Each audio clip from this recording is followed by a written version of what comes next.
كل من عليها فان ويبقى وجه ربك ذو الجلال والإكرام فبأي آلاء ربكما تكذبان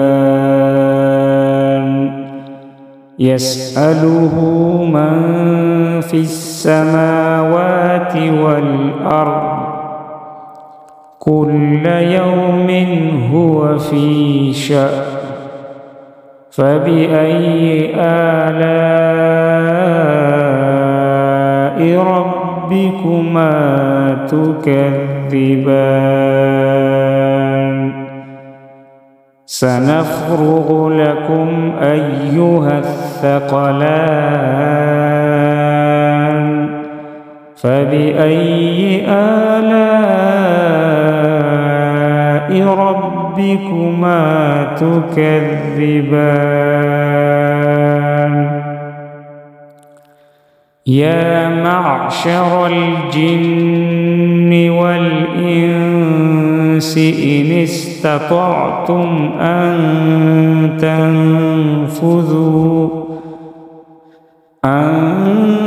تنفذوا من أقطار السماوات والأرض فانفذوا لا تنفذون إلا بسلطان فبأي آلاء ربكما تكذبان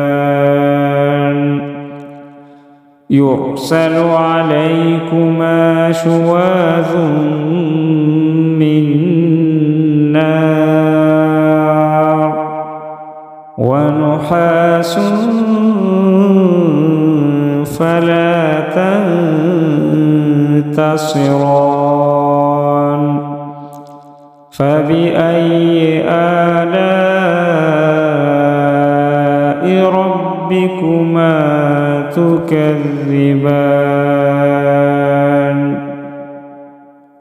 فإذا انشقت السماء فكانت وردة كالدهان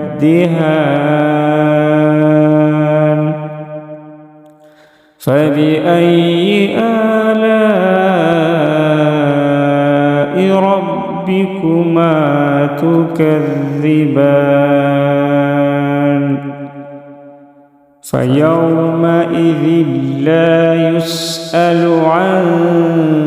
ذنبه إنس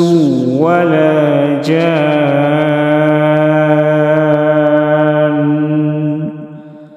فبأي آلاء ربكما تكذبان يعرف المجرمون بسيماهم فيؤخذ بالنواصي والأقدام فبأي آلاء ربكما تكذبان هذه جهنم التي يكذب بها المجرمون يطوفون بينها وبين حميم آن فبأي آلاء ربكما تكذبان